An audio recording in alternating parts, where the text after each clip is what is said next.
thank God for His goodness and Roy, who has shown me mercy. I'm sending this message from the US. My name is Emma. My oldest son battled with schizophrenia for 24 years. It's been very difficult. The journey has been extremely difficult. The illness showed up when he was finishing his first degree. He was about 21 years old, and he was put on medication. He was able to go back to school, college, and finish. And then he went on to do his master's degree, still on the medication. But soon after he finished, things were just not right. He could not work. He worked for a few months. Every job that he took, he felt like people were talking about him. He felt like the whole world were against him. He felt like airplanes were coming against him. He has so many fears that he could not function. Really, the medications were not working. Over the years, I have followed a lot of pastors who, some of them I hosted in my home. Many, a lot of money gone out of my hands. Promised so many things. Anyway, so a friend of mine in a latter part of 2022, I think, introduced me to your NSPPD platform. And I was not keen because of the experience that I've had with African pastors. And I think I did tell her that I believe in my own prayers, that I'm also seeking God to know Him even more.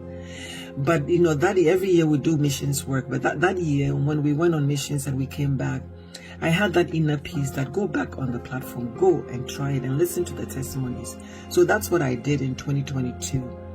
I started listening to the prayers and the testimonies, having the communion. I was involved. I got involved. And I said to myself, this God that is doing this for all these people that are testifying of His goodness.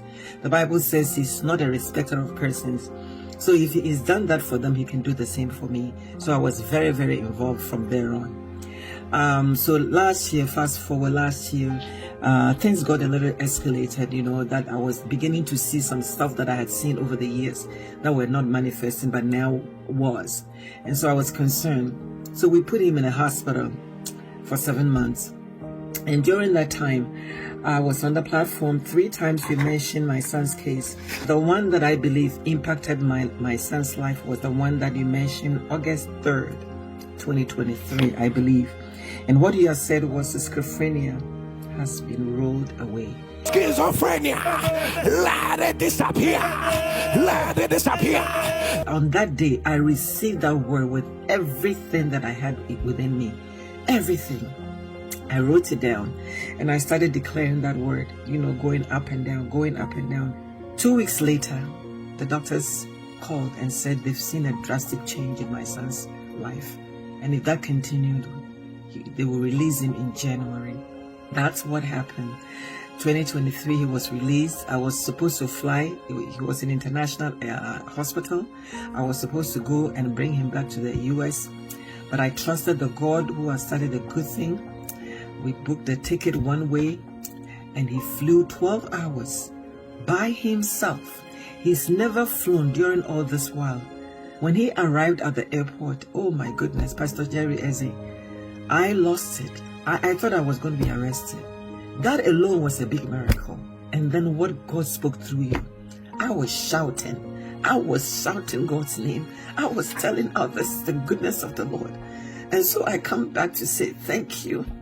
Thank you. Thank you for the time you spent in the presence of the Lord. To hear from Him and to come every morning to minister to many people, teaching us how to pray, telling us to believe in God, and even if we don't stand on your own faith. God bless you. May God bless you and your household.